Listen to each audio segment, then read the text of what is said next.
Capítulo 45, donde se acaba de averiguar la duda del yelmo de Mambrino y de la albarda, y otras aventuras sucedidas con toda verdad.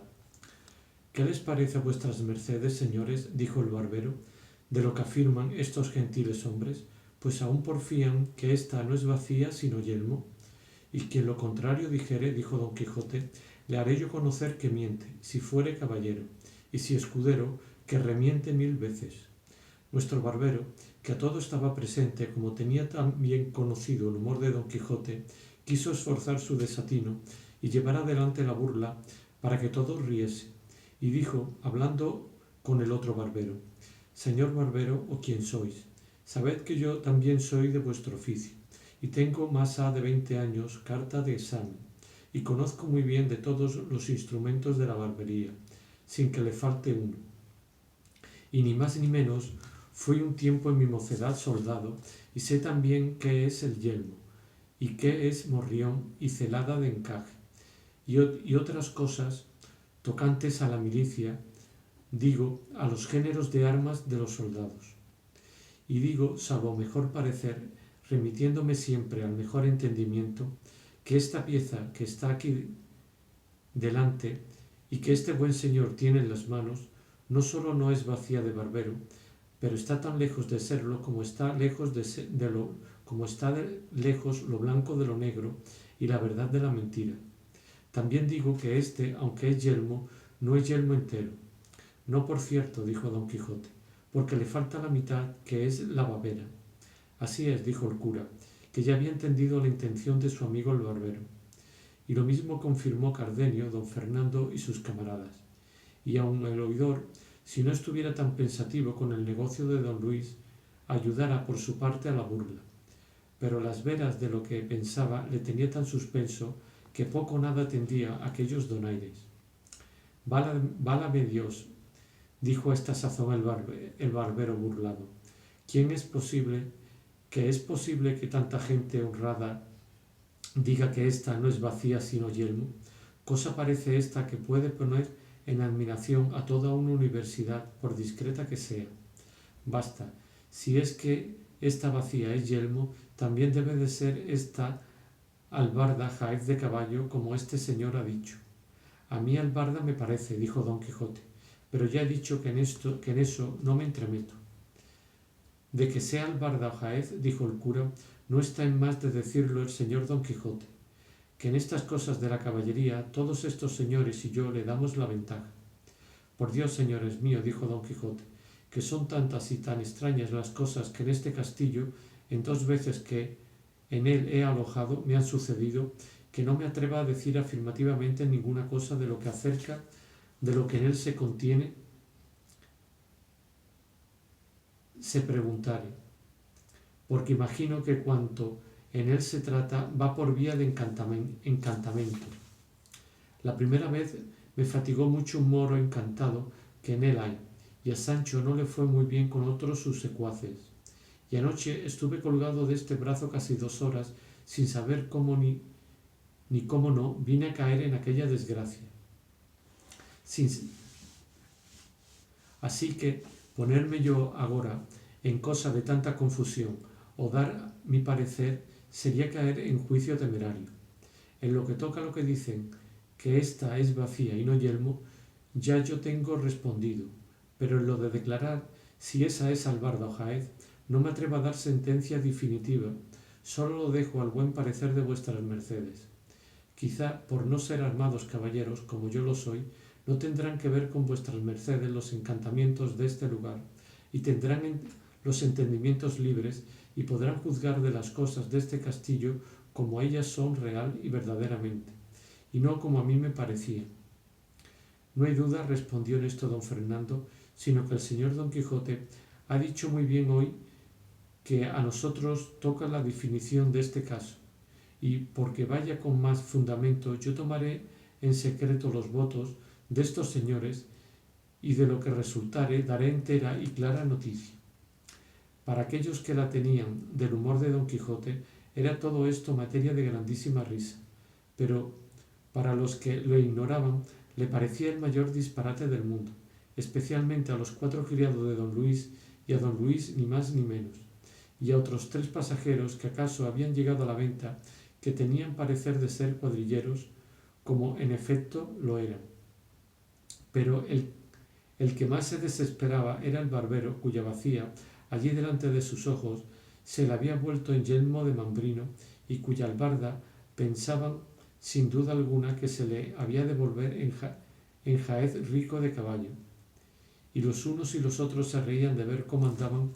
don Fernando tomando los votos de unos en otros, hablándolos al oído para que en secreto declarasen si era albarda o jaez aquella joya sobre quien tanto se había peleado. Y después que hubo tomado los votos de aquellos que a don Quijote conocía, dijo en alta voz: el caso es, buen hombre, que ya yo estoy cansado de tomar tantos pareceres, porque veo que a ninguno pregunto lo que deseo saber, que no me diga que es disparate el decir que ésta sea albarda de jumento sino jaez de caballo, y aun de caballo castizo. Y así habréis de tener paciencia, porque a vuestro pesar y al de vuestro asno, este es jaez y no albarda, y vos habéis alegado y probado muy mal de vuestra parte. No la tenga yo en el cielo, dijo el sobrebarbero, si todos vuestras mercedes no se engañan, y que así parezca mi ánima ante Dios, como ella me parece a mí albarda y no jaez, pero allá van leyes, etc. Y no digo más, y en verdad que no estoy borracho, que no me he desayunado, ni de pecar no. Si de pecar no. No menos causaban risa las necedades que decía el barbero que los disparates de don Quijote, el cual a esta sazón dijo: aquí no hay más que hacer, sino que cada uno tome lo que es suyo, y a quien Dios se la dio, San Pedro se la bendiga. Uno de los 4 dijo: si ya no es que esto sea burla pesada, no me puedo persuadir que hombres de tan buen entendimiento como son, o parecen, todos los que aquí están, se atrevan a decir y afirmar que ésta no es vacía ni aquella albarda, mas como veo que lo afirman y lo dicen, me doy a entender que no carece de misterio el porfiar una cosa tan contraria de lo que nos muestra la misma verdad y la misma experiencia. Porque voto tal, y arrojóle redondo, que no me den a mí a entender cuantos hoy viven en el mundo al revés, de que ésta no sea vacía de barbero y ésta albarda de asno. Bien podría ser de borrica, dijo el cura. Tanto monta, dijo el criado, que el caso no consiste en eso, sino en si es o no es albarda como vuestras mercedes dicen. Oyendo esto, uno de los cuadrilleros que había entrado, que había oído la pendencia y quistión, lleno de cólera y de enfado, dijo: tan albarda es como mi padre, y el que otra cosa ha dicho o dijere debe estar hecho uva. Mentís como bellaco villano, respondió don Quijote, y alzando el lanzón, que nunca le dejaba de las manos, le iba a descargar tal golpe sobre la cabeza que, a no desviarse el cuadrillero, se le dejara allí tendido. El lanzón se hizo pedazos en el suelo, y los demás cuadrilleros que vieron tratar mal a su compañero, alzaron la voz pidiendo favor a la Santa Hermandad. El ventero, que era de la cuadrilla, entró al punto por su varilla y por su espada, y se puso al lado de sus compañeros. Los criados de don Luis rodearon a don Luis porque con el alboroto no se les fuese. El barbero, viendo la casa revuelta, tornó a asir de su albarda, y lo mismo hizo Sancho. Don Quijote puso mano a su espada y arremetió a los cuadrilleros. Don Luis daba voces a sus criados que le dejasen a él y acorriesen a don Quijote, y a Cardenio y a don Fernando, que todos favorecían a don Quijote. El cura daba voces, la ventera gritaba, su hija se afligía, Maritornes lloraba, Dorotea estaba furiosa, Lucinda suspensa y doña Clara desmayada. El barbero aporreaba a Sancho, Sancho moría al barbero. Don Luis, a quien un criado suyo se atrevió a asirle del brazo porque no se fuese, le dio una puñada que le bañó los dientes en sangre. El oidor le defendía. Don Fernando tenía debajo de sus pies a un cuadrillero, midiéndole el cuerpo con ellos muy a su sabor. El ventero tornó a reforzar la voz pidiendo favor a la Santa Hermandad, de modo que toda la venta era llantos, voces, gritos, confusiones, temores, sobresaltos, desgracias, cuchilladas, mojicones, palos, coces y efusiones de sangre. Y en la mitad de este caos, máquina y laberinto de cosas, se le presentó en la memoria de Don Quijote que se veía metido de hoz y coz en la discordia del campo de Agramante. Y así dijo con voz que atronaba la venta: ténganse todos, todos en vaine, todos se sosieguen, óiganme todos, si todos quieren quedar con vida. A cuya gran voz todos se pararon y él prosiguió diciendo: ¿no os dije yo, señores, que este castillo era encantado y que alguna región de demonios debe de habitar en él? En confirmación de lo cual quiero que veáis por vuestros ojos cómo se ha pasado aquí y trasladado entre nosotros la discordia del campo de Agramante. Mirad cómo allí se pelea por la espada, aquí por el caballo, acullá por el águila, acá por el yelmo, y todos peleamos y todos no nos entendemos. Venga pues vuestra merced, señor oidor, y vuestra merced, señor cura, y el uno sirva de rey Agramante y el otro de rey sobrino, y pónganos en paz, porque por Dios Todopoderoso, que es grande bellaquería que tanta gente principal como aquí estamos se mate por causas tan livianas. Los cuadrilleros, que no entendían el frasis de Don Quijote y se veían malparados de don Fernando, Cardenio y sus camaradas, no querían sosegarse. El barbero sí, porque en la pendencia tenía deshechas las barbas y el albarda. Sancho, a la más mínima voz de su amo, obedeció como buen criado. Los 4 criados de don Luis también se estuvieron quedos, viendo cuán poco le iba en no estarlo. Solo el ventero porfiaba que se había de castigar las insolencias de aquel loco que a cada paso le alborotaba la venta. Finalmente, el rumor se apaciguó por entonces. La albarda se quedó por jaez hasta el día del juicio, y la bacía por yelmo, y la venta por castillo en la imaginación de Don Quijote. Puestos pues ya en sosiego, y hecho amigos todos a persuasión del oidor y del cura, volvieron los criados de don Luis a porfiarle que aquel momento se viniese con ellos. Y en tanto que él con ellos avenía, el oidor comunicó con don Fernando, Cardenio y el cura qué debía de hacer en aquel caso, contándoseles con las razones que don Luis le había dicho. En fin, fue acordado que don Fernando dijese a los criados de don Luis quién él era y cómo era su gusto que don Luis se fuese con él a Andalucía, donde de su hermano el marqués sería estimado como el valor de don Luis merecía, porque de esta manera se sabía de la intención de don Luis que no volvería por aquella vez a los ojos de su padre si le hiciesen pedazos. Entendía pues de los 4 la calidad de don Fernando y la intención de don Luis. Determinaron entre ellos que los 3 se volviesen a contar lo que pasaba a su padre y el otro se quedase a servir a don Luis y a no dejalle hasta que ellos volviesen por él o viese lo que su padre les ordenaba. De esta manera se apaciguó aquella máquina de pendencias por la autoridad de Agramante y prudencia del rey sobrino. Pero viéndose el enemigo de la concordia y el émulo de la paz menospreciado y burlado, y el poco fruto que había granjeado de haberlos puestos a todos en tan confuso laberinto, acordó de probar otra vez la mano, resucitando nuevas pendencias y desasosiegos. Es pues el caso que los cuadrilleros se sosegaron por haber entreoído la calidad de los que con ellos se habían combatido, y se retiraron de la pendencia por parecerles que de cualquier manera que sucediese habían de llevar lo peor de la batalla. Pero uno de ellos, que fue el que fue molido y pateado por don Fernando,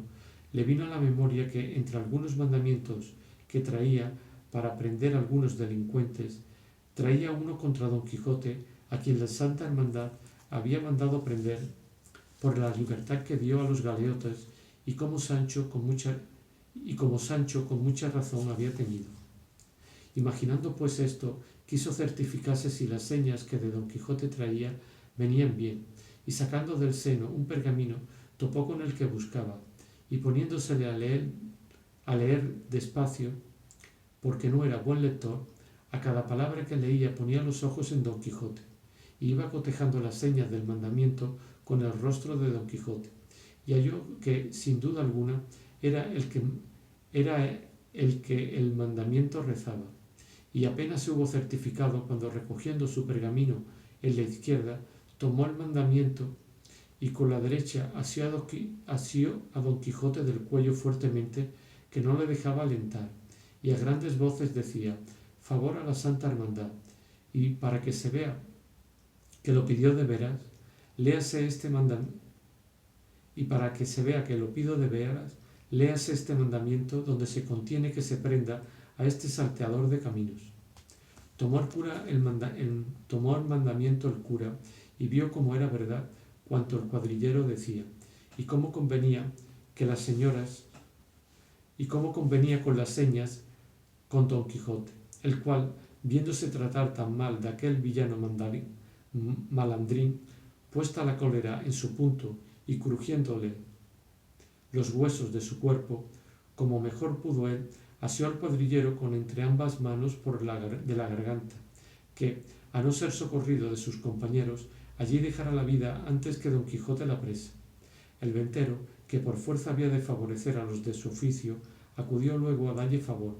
La ventera, que vio de nuevo a su marido en pendencias, de nuevo alzó la voz, cuyo tenor le llevaron luego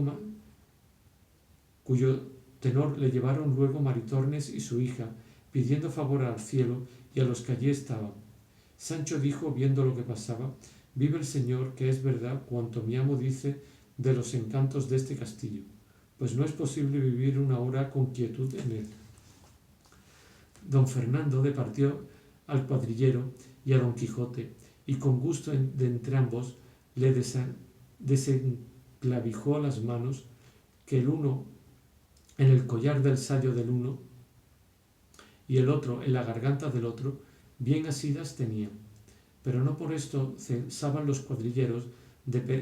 pedir su preso y que les ayudasen a dársele atado y entregado a toda su voluntad, porque así convenía el servicio del rey de la Santa Hermandad, de cuya parte de nuevo les pedían socorro y favor para hacer aquella prisión de aquel robador y salteador de sendas y de carretas. Reíase de oír decir estas razones Don Quijote, y con mucho sosiego dijo: venid acá, gente soez y malnacida, saltear de caminos llamáis a dar libertad a los encadenados, soltar los presos, a correr a los miserables, alzar los caídos, remediar los menesterosos. Gente infame, digna de vuestro bajo y vil entendimiento, que el cielo nos comunique el valor que se encierra en la caballería, andante, ni os dé a entender el pecado e ignorancia en que estáis en no reverenciar la sombra, cuanto más la asistencia de cualquier caballero andante. Venid acá, ladrones en cuadrilla, que no cuadrilleros, salteadores de camino con licencia de la Santa Hermandad, decidme, ¿quién fue el ignorante que firmó mandamiento de prisión contra un tal caballero como yo soy? ¿Quién el que ignoró que son exentos de todo judicial fuero los caballeros andantes, y que su ley es su espada, sus fueros, sus bríos, sus premáticas, su voluntad? ¿Quién fue el mentecato, vuelvo a decir, que no sabe que no hay secutoria de hidalgo con tantas preeminencias ni exenciones como la que adquiere un caballero andante el día que se arma caballero y se entrega al duro ejercicio de la caballería? ¿Qué caballero andante pagó pecho, alcabala, chapín de la reina, moneda forera, portazgo ni barca? ¿Qué sastre le llevó hechura de vestido que le hiciese? ¿Qué castellano le acogió en su castillo que le hiciese pagar el escote? ¿Qué rey no le asentó a su mesa? ¿Qué doncella no se le aficionó y se le entregó rendida a todo su talante y voluntad? Y finalmente, ¿qué caballero andante hay ni habrá en el mundo que no tenga bríos para dar él solo 400 palos a 400 cuadrilleros que se le pongan delante. Capítulo 46. De la notable aventura de los cuadrilleros y la gran ferocidad de nuestro buen caballero Don Quijote. En tanto que Don Quijote esto decía, estaba persuadiendo el cura a los cuadrilleros cómo Don Quijote era falto de juicio, como lo veían por sus obras y por sus palabras, y que no tenían para qué llevarle aquel negocio adelante, pues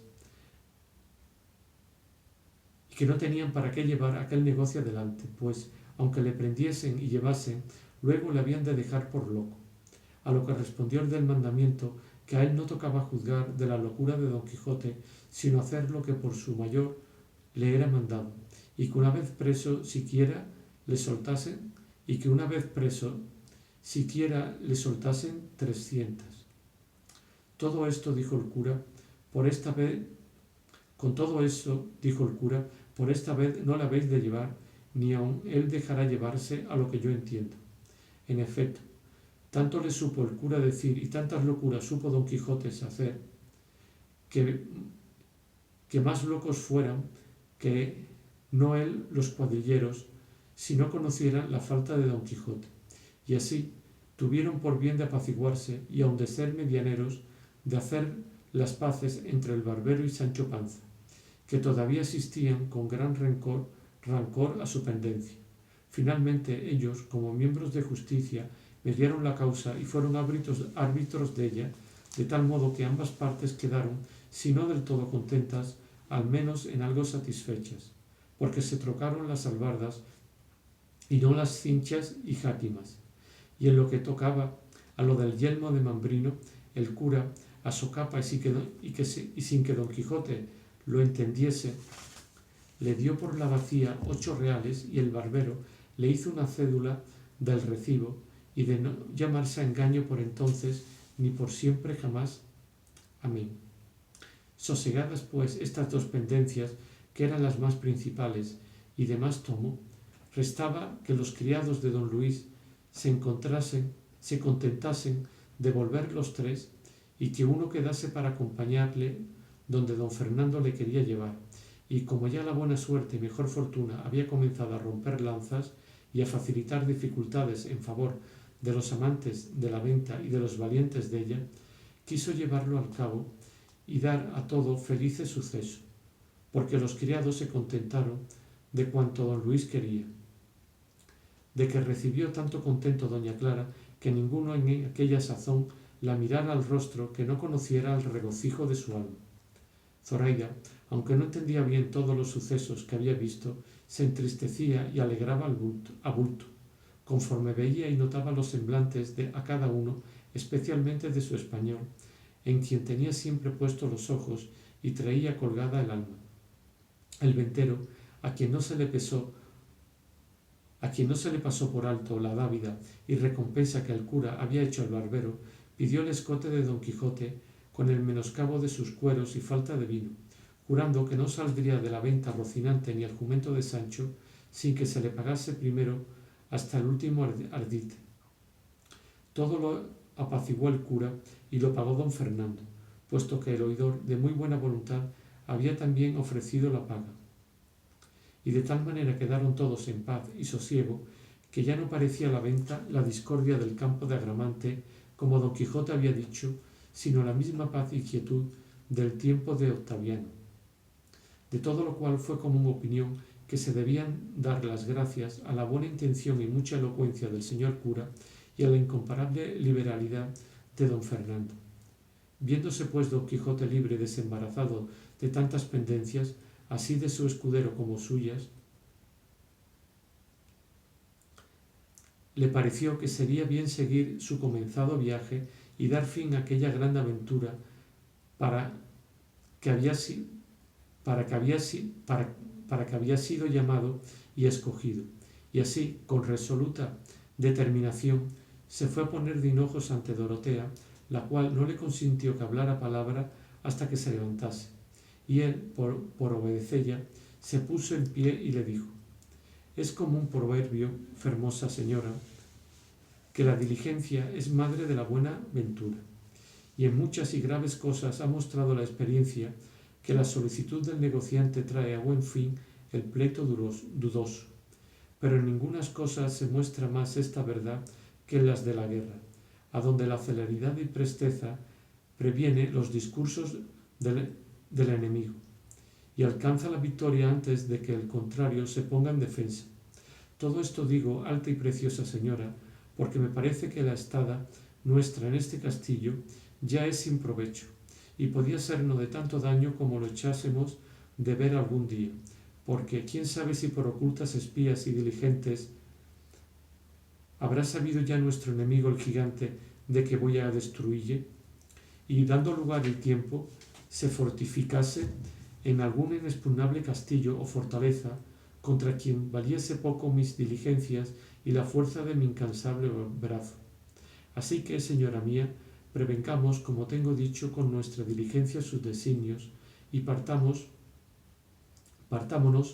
luego a la buena ventura, que no está mal de tenerla vuestra grandeza como desea, de cuanto yo tarde de verme con vuestro contrario. Calló y no dijo más don Quijote,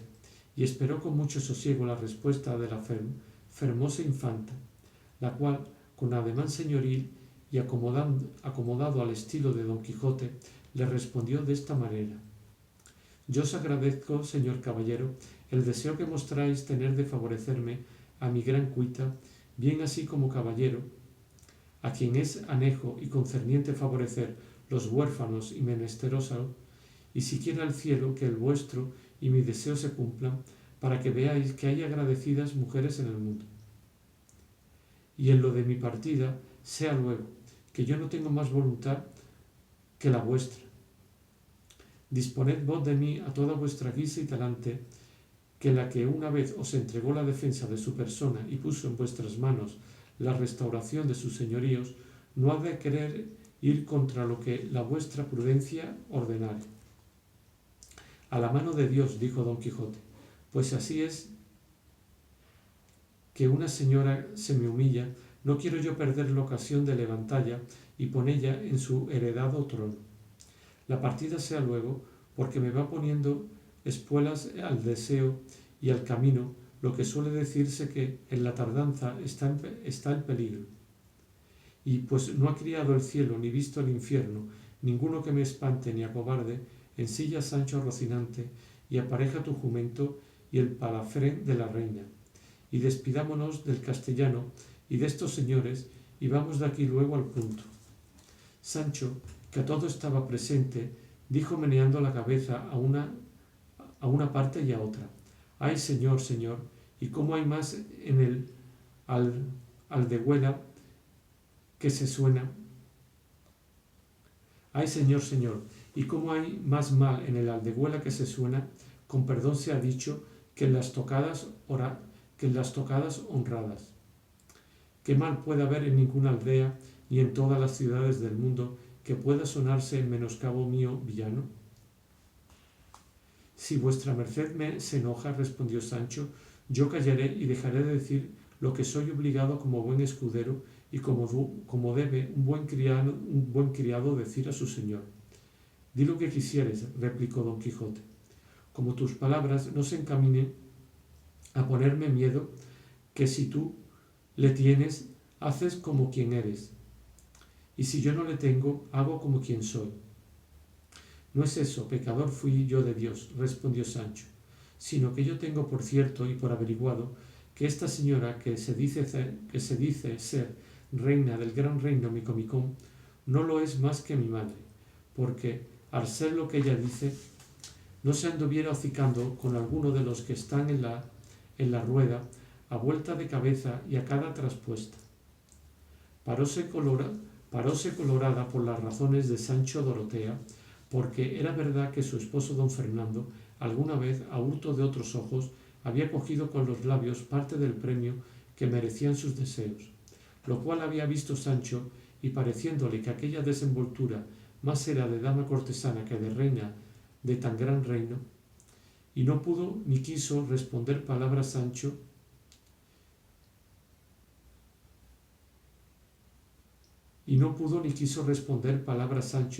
sino dejóle proseguir en su plática, y él fue diciendo: esto digo, Señor, porque si al cabo de haber andado caminos y carreras, y pasados malas noches y peores días, ha de venir a coger el fruto de nuestros trabajos el que se está holgando en esta venta, no hay para qué darse priesa a que ensille a Rocinante al bar del jumento y aderece el palafrén, pues será mejor que nos estemos quedos y cada puta hile y comamos. Oh, válame Dios, y cuán grande que fue el enojo que recibió Don Quijote, oyendo las descompuestas palabras de su escudero. Digo que fue tanto que, con voz atropellada y tartamuda lengua, lanzando vivo fuego por los ojos, dijo: oh bellaco, villano, malmirado, descompuesto, ignorante, infacundo, deslenguado, atrevido, murmurador y maldiciente. Tales palabras has osado decir en mi presencia y en las de estas ínclitas señoras, y tales deshonestidades y atrevimientos osaste poner en tu confusa imaginación. Vete de mi presencia, monstruo de naturaleza, depositario de mentiras, almario de embuste, silo de bellaquerías, inventor de maldades, publicador de sandeces, enemigos del decoro, que se debe a las reales personas. Vete, no aparezcas delante de mí, so pena de mi ira. Y diciendo esto, enarcó las cejas, hinchó los carrillos, miró a todas partes y dio con el pie derecho una gran patada en el suelo, señales todas de la ira que encerraba en sus entrañas, a cuyas palabras y furibundos ademanes quedó Sancho tan encogido y medroso que se holgara que en aquel instante se abriera debajo de sus pies la tierra y le tragara. Y no supo qué hacerse sino volver las espaldas y quitarse de la enojada presencia de su señor. Pero la discreta Dorotea, que tan entendido tenía el humor de Don Quijote, dijo para templarle la ira: no os despechéis, señor caballero, de la triste figura, de las sandeces que vuestro buen escudero ha dicho, porque quizá no las debe de decir sin ocasión, sino de su buen entendimiento y cristiana conciencia se puede sospechar, porque quizá no las debe de decir sin ocasión, ni de su buen entendimiento y cristiana conciencia se puede sospechar que levante testimonio a nadie, y así se ha de creer, sin poner duda en ello, que como en este castillo, según vos, señor caballero, decís, todas las cosas van y suceden por modo de encantamento, podría ser, digo, que Sancho hubiese visto por esta diabólica vía lo que él dice que vio, tan en ofensa de mi honestidad. Por el omnipotente Dios juro, dijo a esta sazón Don Quijote, que la vuestra grandeza ha dado en el punto, y que alguna mala visión se le puso delante a este pecador de Sancho, que le hizo ver lo que fuera imposible verse de otro modo que por el de encantos no fuera. Que sé yo bien de la bondad e inocencia de este desdichado, que no sabe levantar testimonios a nadie. Ansí es, y así será, dijo don Fernando, por lo cual debe vuestra merced, señor Don Quijote, perdonalle y reducille al gremio de su gracia, sicut era in principio, antes que las tales visiones le sacasen de juicio. Don Quijote respondió que él le perdonaba, y el cura fue por Sancho, el cual vino muy humilde, y hincándose de rodillas, pidió la mano a su amo, y él se la dio, y después de habérsela dejado besar, le echó la bendición, diciendo: agora acabarás de conocer, Sancho hijo, ser verdad lo que yo otras muchas veces te he dicho, de que todas las cosas de este castillo son hechas por vía de encantamento. Así lo creo yo, dijo Sancho, excepto aquello de la manta, que realmente sucedió por vía ordinaria. No lo creas, respondió Don Quijote, que si así fuera, yo te vengara entonces y aun agora, pero ni entonces ni agora pude ni vi a quien tomar venganza de tu agravio. Desearon saber todos qué era aquello de la manta, y el ventero lo contó punto por punto. La volantería de Sancho Panza, de que no poco se rieron todos, y de que no menos se corriera Sancho si de nuevo no le asegurara a su amo que era encantamento, puesto que jamás llegó la sandez de Sancho a tanto que creyese no ser verdad pura y averiguada, sin mezcla de engaño alguno, lo de haber sido manteado por personas de carne y hueso, y no por fantasmas soñadas ni imaginadas, como su señor lo creía y lo afirmaba. 2 días eran ya pasados los que había que toda aquella ilustre compañía estaba en la venta, y pareciéndoles que ya era tiempo de partirse, dieron orden para que, sin ponerse al trabajo de volver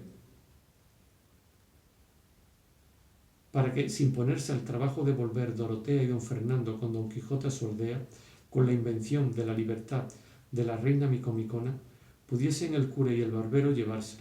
como deseaban, y procurar la cura de su locura en su tierra. Y lo que ordenaron fue que se concertaron con un carretero de bueyes que acaso acertó a pasar por allí, para que lo llevasen en esta forma. Hicieron como jaula de palos enrejados, capaz que pudiese en ella caber holgadamente don Quijote. Y luego don Fernando y sus camaradas, con los criados de don Luis y los cuadrilleros, juntamente con el venteros, todos por orden y parecer del cura, se cubrieron los rostros y se disfrazaron, quien de una manera y quien de otra, de modo que a don Quijote le pareciese ser otra gente de la que en aquel castillo había visto. Hecho esto, con grandísimo silencio, se entraron a donde él estaba durmiendo y descansando de las pesadas refriegas.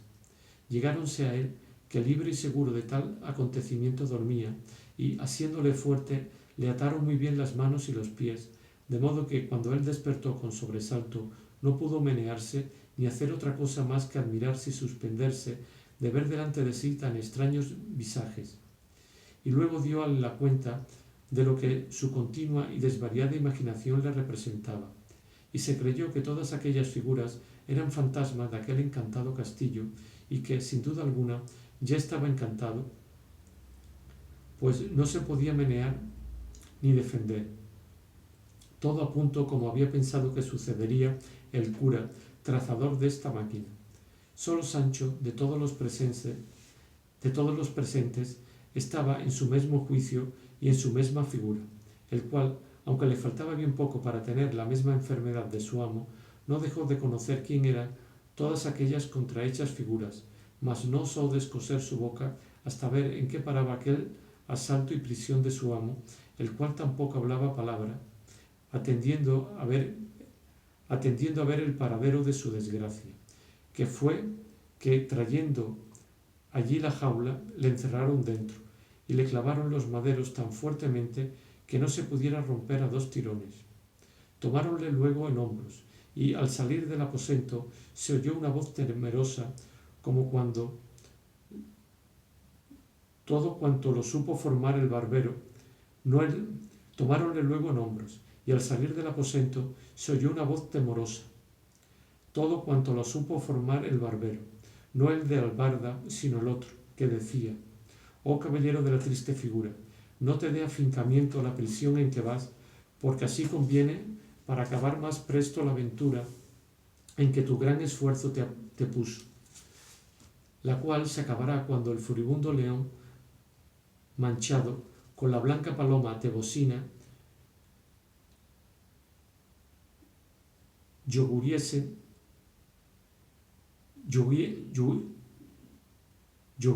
en uno, y después de humilladas las altas cervices al blando yugo matrimoniesco, de cuyo inaudito consorcio saldrán a la luz del orbe 2 bravos cachorros que imitarán las rampantes garras del valeroso padre, y esto será antes que el seguidor de la fugitiva ninfa faga 2 vegadas la vista de las lucientes imágenes con su rápido y natural curso. Y tú, oh el más noble y obediente escudero, que tuvo espada en cinta, barbas en rostro y olfato en las narices, no te desmayes ni descontentes ver llevar ansí delante de tus ojos mesmos a la flor de la caballería andante, que presto, si al plasmador del mundo le place, te verá tan alto y tan sublimado que no te conozca, y no saldrán defraudadas las promesas que te ha fecho tu buen señor. Y asegúrote, de parte de la sabia mentironiana, que tu salario te sea pagado, como lo verás, por la obra. Y sigue las pisadas del valeroso y encantado caballero, que conviene que vayas donde paréis entre ambos. Y porque no me es lícito decir otra cosa, a Dios quedad, que yo me vuelvo a donde yo me sé. Y, al acabar de la profecía, alzó la voz de punto y disminuyóla después con tan tierno acento que aun los sabidores de la burla estuvieron por creer que era verdad lo que oí. Quedó don Quijote consolado con la escuchada profecía, porque luego coligió de todo en todo la significación de ella, y vio que le prometían el verse ayuntados en santo y debido matrimonio con su querida Dulcinea del Toboso, de cuyo felice vientre saldrían los cachorros, que eran sus hijos, para gloria perpetua de la Mancha. Y creyendo esto bien y firmemente, alzó la voz y dando un gran suspiro dijo: «Oh tú, quien quiera que seas, por tanto bien que me has pronosticado, ruégote que pidas de mi parte al sabio encantador que mis cosas tiene cargo, que no me deje perecer en esta prisión donde ahora me llevan, hasta ver cumplida tan alegres e incomparables promesas como son las que aquí me han hecho, que, como esto sea, tendré por gloria las penas de mi cárcel y por alivio estas cadenas que me ciñen,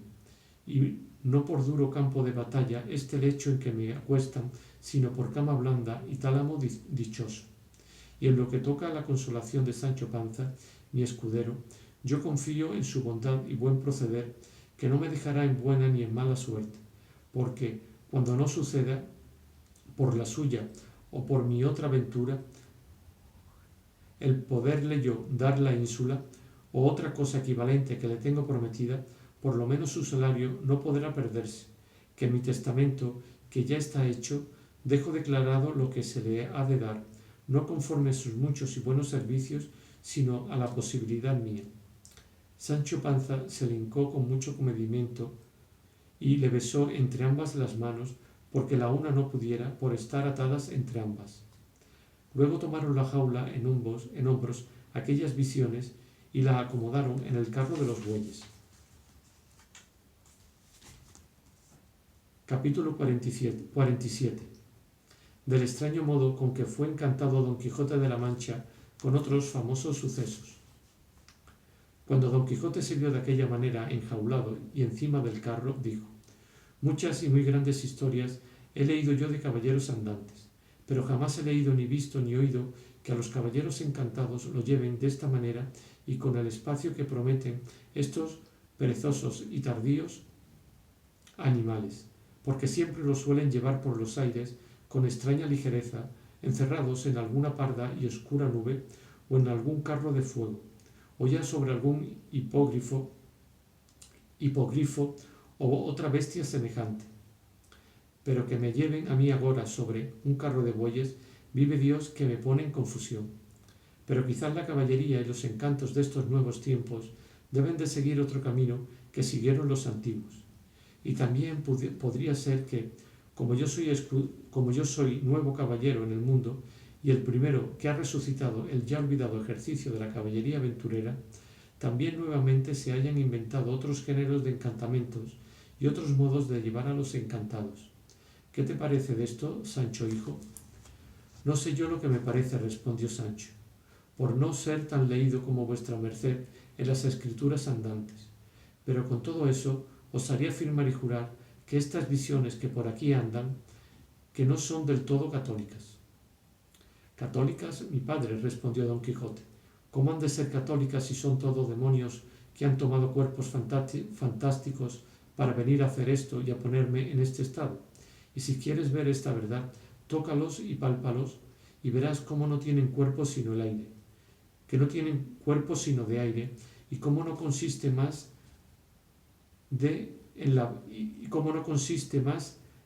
en la apariencia».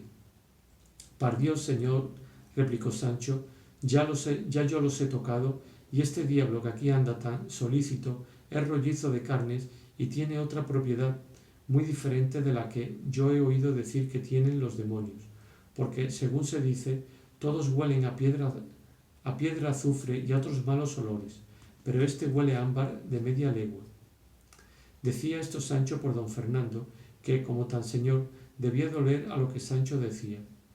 No te maravilles de eso, Sancho amigo, respondió Don Quijote, porque te hago saber que los diablos saben mucho, y puesto que traigan olores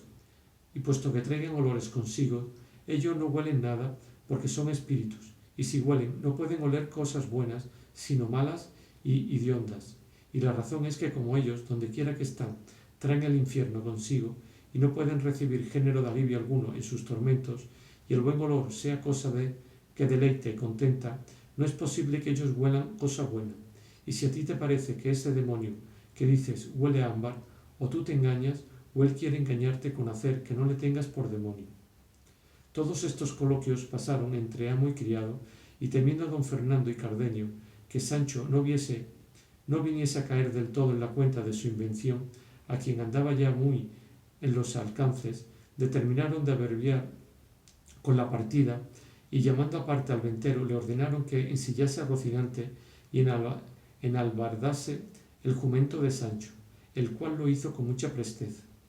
Y en esto el cura se había concertado con los cuadrilleros que le acompañasen hasta su lugar, dándoles un tanto cada día. Colgó Cardenio del arzón de la silla de Rocinante, un cabo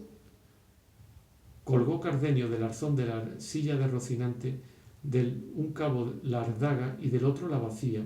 y por señas mandó a Sancho que subiese en su asno y tomase de las riendas a Rocinante, y puso a los dos lados del carro a los dos cuadrilleros con sus escopetas. Pero antes que se moviese el carro, salió la ventera, su hija y Maritornes, a despedirse de Don Quijote, fingiendo que lloraban de dolor de su desgracia, a quien Don Quijote dijo: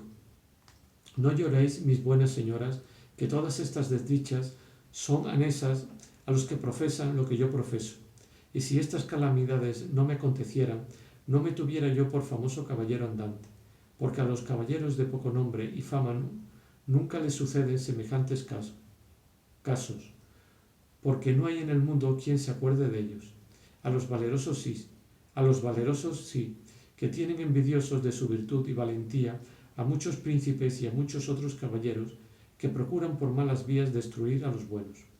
Pero con todo eso, la virtud es tan poderosa que, por sí sola, a pesar de toda la nigromancia que supo su primer inventor, Zoroastres, saldrá vencedora de todo trance y dará de sí luz en el mundo como la da el sol en el cielo. Perdonadme, fermosas damas, si algún desaguisado por descuido mío os he fecho que, de voluntad y a sabienda, jamás le di a nadie. Y rogad a Dios me saque de estas prisiones donde algún malintencionado encantador me ha puesto, que si de ellas me veo libre, no se me caerá de la memoria las mercedes que en este castillo me habedes fecho para gratificarlas, servillas y recompensallas como ellas merecen. En tanto que las damas del castillo esto pasaban con Don Quijote, el cura y el barbero se despidieron de don Fernando y sus camaradas, y del capitán y de su hermano, y todas aquellas contentas señoras, especialmente de Dorotea y Luscinda. Todos se abrazaron y quedaron de darse noticias de sus sucesos, diciendo don Fernando al cura dónde había de escribirle para avisarle en lo que paraba Don Quijote, asegurándole que no habría cosa que más gusto le diese que saberlo, y que él asimismo le avisaría de todo aquello que él viese que podría darle gusto, así de su casamiento como del bautismo de Zoraida, y suceso de don Luis, y vuelta de Luscinda a su casa. El cura ofreció de hacer cuanto se le mandaba con toda puntualidad. Tornaron a abrazarse otra vez, y otra vez tornaron a nuevos ofrecimientos. El ventero se llegó al cura y le dio unos papeles, diciéndole que los había hallado en un aforro de la maleta donde se halló la novela del curioso impertinente, y que pues su dueño no había vuelto más por allí, que se los llevase todos, que pues él no sabía leer, no los quería. El cura se lo agradeció, y abriéndolos luego, vio que al principio de lo escrito decía: novela de Rinconete y Cortadillo, por donde entendió ser alguna novela y coligió que, pues la del curioso impertinente había sido buena, que también lo sería aquella, pues podría ser que fuesen todas de un mismo autor, y así la guardó con presupuesto de leerla cuando tuviese comodidad. Subió a caballo y también su amigo el barbero, con sus antifaces, porque no fuesen luego conocidos de Don Quijote, y pusiéronse a caminar tras el carro. Y la orden que llevaban era esta: iba primero el carro, guiándole su dueño. A los dos lados iban los cuadrilleros, como se ha dicho, con sus escopetas. Seguía luego Sancho Panza sobre su asno, llevando de rienda a Rocinante. Detrás de todo esto iba el cura y el barbero sobre sus poderosas mulas, cubiertos los rostros, como se ha dicho, con grave y reposado continente, no caminando más de lo que permitía el paso tardo de los bueyes. Don Quijote iba sentado en la jaula, las manos atadas, tendidos los pies y arrimado a las verjas, con tanto silencio y tanta paciencia, como si no fuera hombre de carne, sino estatua de piedra. Y así, con aquel espacio y silencio, caminaron hasta 2 leguas, que llegaron a un valle, donde le pareció al boyero ser lugar acomodado para reposar y dar pasto a los bueyes. Y comunicándolo con el cura, fue de parecer el barbero que caminasen un poco más, porque él sabía, detrás de un repuesto que cerca de allí se mostraba, había un valle de más hierba y mucho mejor que aquel donde parar querían. Tomóse el parecer del barbero, y así tornaron a proseguir su camino. En esto volvió el cura el rostro y vio que a sus espaldas venían hasta 6 o 7 hombres de a caballo, bien puestos y aderezados, de los cuales fueron presto alcanzados, porque caminaban no con la flema y reposo de los bueyes, sino como quien iba sobre mulas de canónigos y con deseo de llegar presto a sestear a la venta, que menos de 1 legua de allí se parecía. Llegaron los diligentes a los perezosos, y saludáronse cortésmente. Y uno de los que venían, que en resolución era canónigo de Toledo y señor de los demás que le acompañaban, viendo la concertada procesión del carro, cuadrillero, Sancho, Rocinante, cura y barbero, y más a Don Quijote enjaulado y aprisionado, no pudo dejar de preguntar qué significaba llevar a aquel hombre de aquella manera, aunque ya se había dado a entender, viendo las insignias de los cuadrilleros, que debía de ser algún facineroso salteador o otro delincuente cuyo castigo tocase a la Santa Hermandad. Uno de los cuadrilleros, a quien fue fecha la pregunta, respondió ansí: Señor, lo que significa ir este caballero de esta manera, dígalo él, porque nosotros no lo sabemos. Oyó Don Quijote la plática y dijo: Por dicha vuestras mercedes, señores caballeros, sois versados y peritos en esto de la caballería andante, porque si lo son, comunicaré con ellos mis desgracias, y si no, no hay para qué me canse en decillas. Y a este tiempo había ya llegado el cura y el barbero, viendo que los caminantes estaban en pláticas con Don Quijote de la Mancha, para responder de modo que no fuese descubierto su artificio. El canónigo, a lo que Don Quijote dijo, respondió: En verdad, hermano, que sé más de libros de caballería que de las súmulas de Villalpando. Así que, si no está más que en esto, seguramente podáis comunicar conmigo lo que quisiéredes. A la mano de Dios, replicó Don Quijote, pues así es, quiero, señor caballero, que sepade que voy encantado en esta jaula por envidia y fraude de malos encantadores, que la virtud más es perseguida de los malos que amada de los buenos. Caballero andante soy, y no de aquellos de cuyos nombres jamás la fama se acordó para eternizarlos en su memoria, sino de aquellos que, a despecho y pesar de la misma envidia y de cuantos magos crió Persia, brahmanes la India, Ginosofistas, la Etiopía, ha de poner su nombre en el templo de la inmortalidad para que sirva de ejemplo y dechado en los venideros siglos,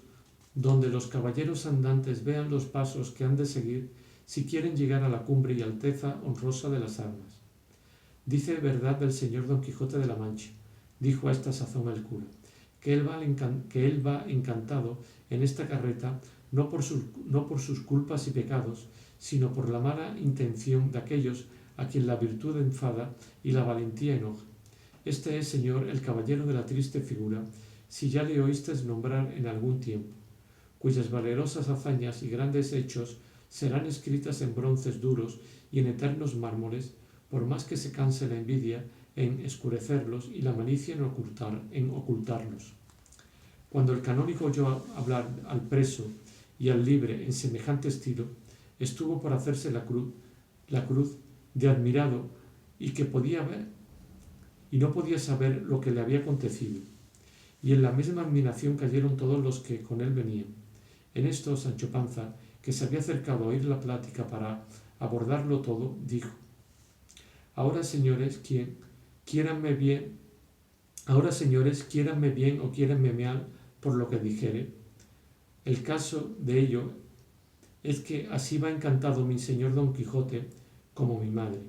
Él tiene su entero juicio. Él come y bebe y hace sus necesidades como los demás hombres y como las hacía ayer, antes que le enjaulasen.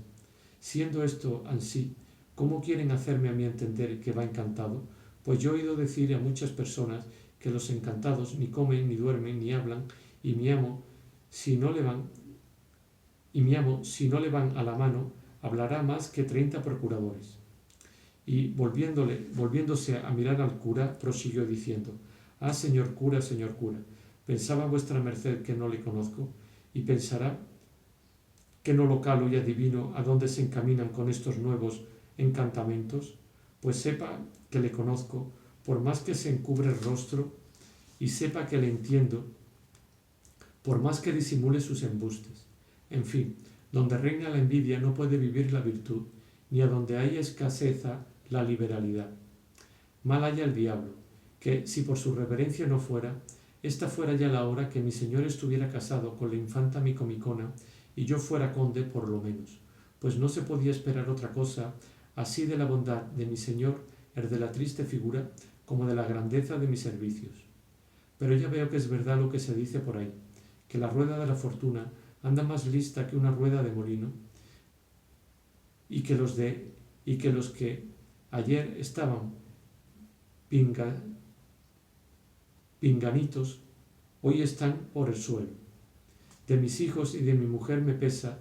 pues cuando podían y debían esperar ver entrar a su padre por sus puertas hecho gobernador o visorrey de alguna ínsula o reino, le verán entrar hecho mozo de caballos. Todo esto que he dicho, señor cura, no es más para encarecer a su paternidad,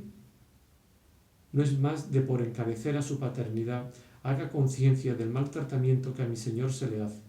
y mire bien no le pida a Dios en la otra vida esta prisión de mi amo, y se le haga cargo de todos aquellos socorros y bienes que mi señor Don Quijote deje de hacer en este tiempo que está preso. Adóbame estos candiles, dijo a este punto el barbero. También vos, Sancho, sois de la cofradía de vuestro amo. Vive el señor, que voy viendo que le habéis de tener compañía en la jaula y que habéis de quedar tan encantado como él, por lo que os toca de su humor y de su caballería. En mal punto os empreñastes de sus promesas, y en mal hora se os entró en los cascos la ínsula que tanto deseáis. Yo no estoy preñado de nadie, respondió Sancho, ni soy hombre que me dejaría empreñar del rey que fuese, y aunque pobre, soy cristiano viejo y no debo nada a nadie,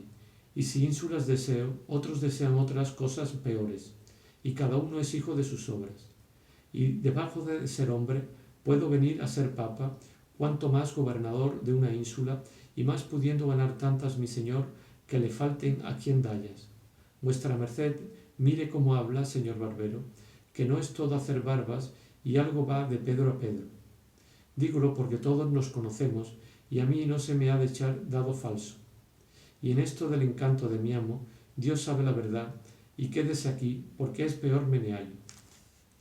No quiso responder el barbero a Sancho, porque no descubriese con sus simplicidades lo que él y el cura tanto procuraban encubrir. Y por este mismo temor había el cura dicho al canónigo que caminase un poco delante, que él le diría el misterio del enjaulado, con otras cosas que le diesen gusto. Hízolo así el canónigo, y adelantándose con sus criados y con él, estuvo atento a todo aquello que decirle quiso con la condición vida, todo aquello que decirle quiso de la condición, vida, locura y costumbres de Don Quijote, contándole brevemente el principio y causa de su desvarío y todo el progreso de sus sucesos hasta haberlo puesto en aquella jaula y el designio que llevaba de llevarle a su tierra para ver si por algún medio hallaban remedio a su locura. Admiráronse de nuevo los criados y el canónigo de oír la peregrina historia de Don Quijote y en acabándola de oír dijo: verdaderamente, señor cura, yo hallo por mi cuenta que son perjudiciales en la república estos que llaman libros de caballerías, y aunque he leído, llevado de un ocioso y falso gusto, casi el principio de todos los más que hay impresos, jamás he podido acomodar a leer ninguno del principio al cabo, porque me parecen que, cual más cual menos, todos ellos son una misma cosa, y no tienen más este que aquel, ni es otro que el otro. Y según a mí me parece, este género de escritura y composición cae debajo de aquel de las fábulas que llaman milesías,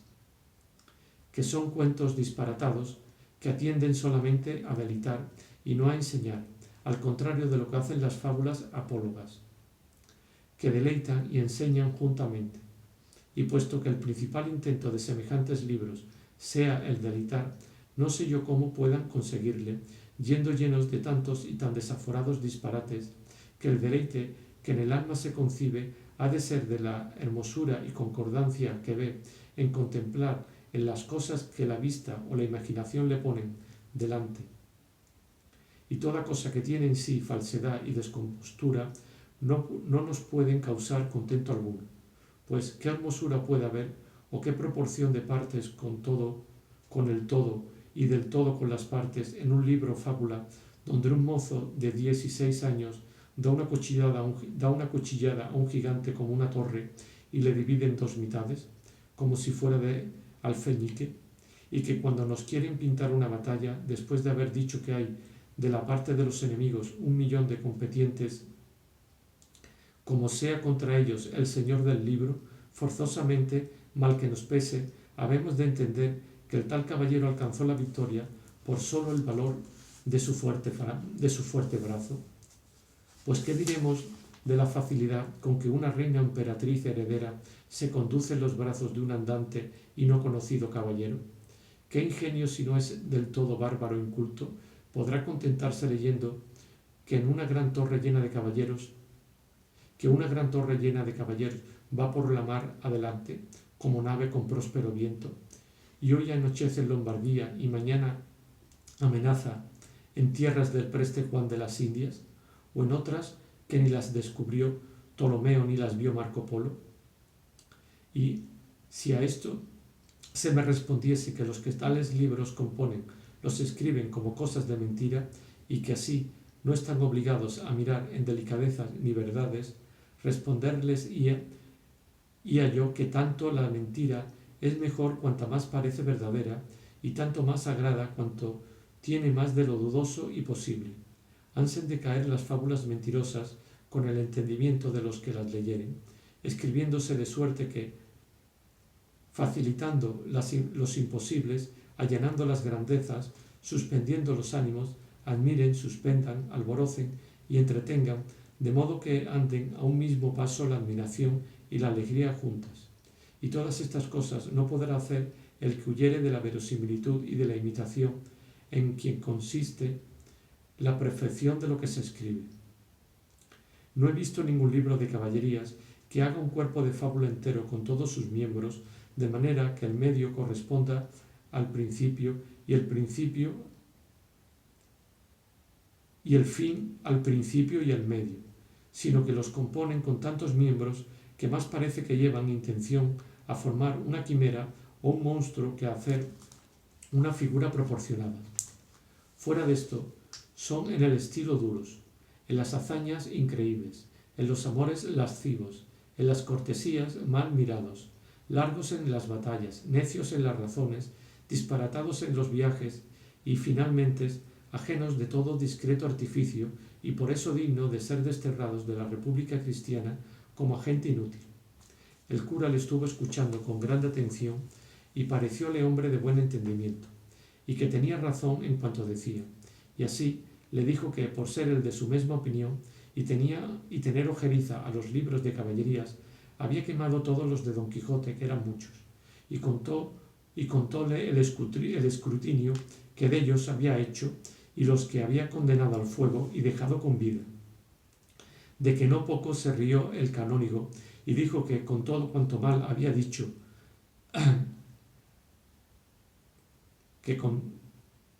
con todo cuanto mal había dicho de tales libros, hallaba en ellos una cosa buena, que era el sujeto que ofrecía para que un buen entendimiento pudiese mostrarse en ellos, porque daba largo y espacioso campo por donde ir sin empacho alguno, pudiese correr la pluma, descubriendo naufragios, tormentas, reencuentros y batallas, pintando un capitán valeroso con todas las partes que para ser tal se requiere, mostrándose prudente, prevenido